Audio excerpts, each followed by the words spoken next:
Back in 2013, October actually of 2013, I started this channel. And in 2014, my buddy Gil and I started going out hunting for artifacts on the railroad tracks not far from where him and I both live, in the same area. And at the time, I got criticism from people saying, "Well, there's no way you'd find Indian artifacts on a railroad track. Why would you do that?" Well, there is a certain logic in being able to find artifacts on a railroad tracks. Um, you don't know where the stone is brought into from, excuse me, and the stone was loaded with chert that was brought in, I believe, from the Upper Peninsula because it's not a local type of chert, but there were artifacts in it. Now I'm going to review a few of these with you today. They haven't been seen on here since 2014, I don't think, and let's take a look at some of these and see what you think. I think some of them are pretty darn cool. First up is this handheld chopper. And what strikes me about it is how beautiful the crystalline structure is in it. It's black granite, and it is just loaded with crystals. I think a person in prehistoric times would have saw that, and they would have had to make something of it. As you can see here, it's been brought down to a chopping edge a bit. It was a handheld chopper, or is a handheld chopper, and indeed a really very very nice one, very beautiful. Then here is another really nice piece. Now this again is a chopping device. It's made out of a uh, light whitish tan chert.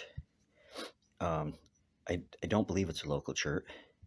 You can see here how this edge has been brought down by pressure flaking to a sharp cutting or chopping edge, as has this one, but this one in particular would have been excellent for chopping, fleshing, many different things. And you can see on the base of it here is like a flat place. That's a platform, so to speak, where it would have been struck to take this piece off from a core, which a core is. This isn't the same type of material, but this is a core where pieces are struck and taken off to make different kinds of tools. And that's what would have been done with this particular piece. Very nice. The core is a waxy gray chert, um, more common to the Upper Peninsula of Michigan.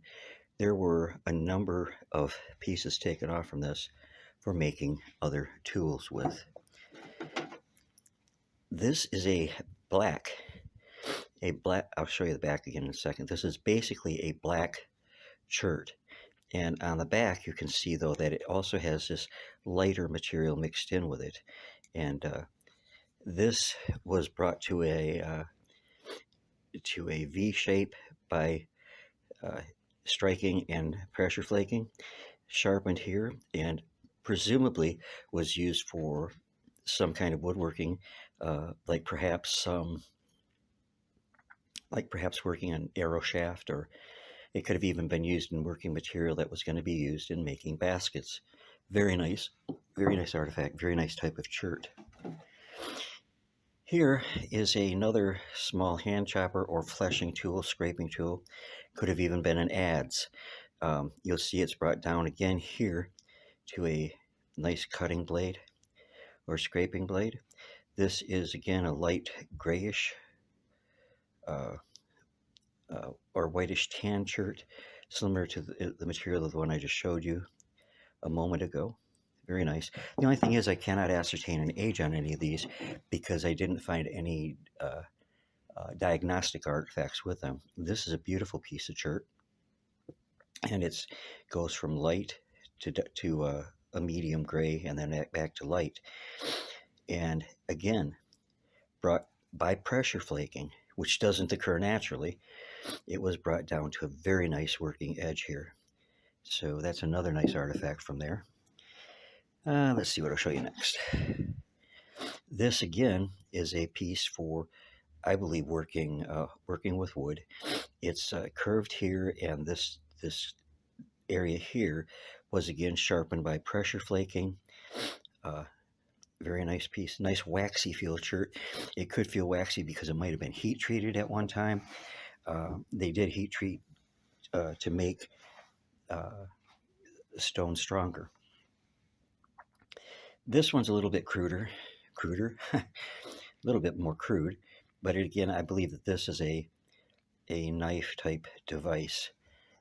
I'm not sure the type of stone on that. It's not chert.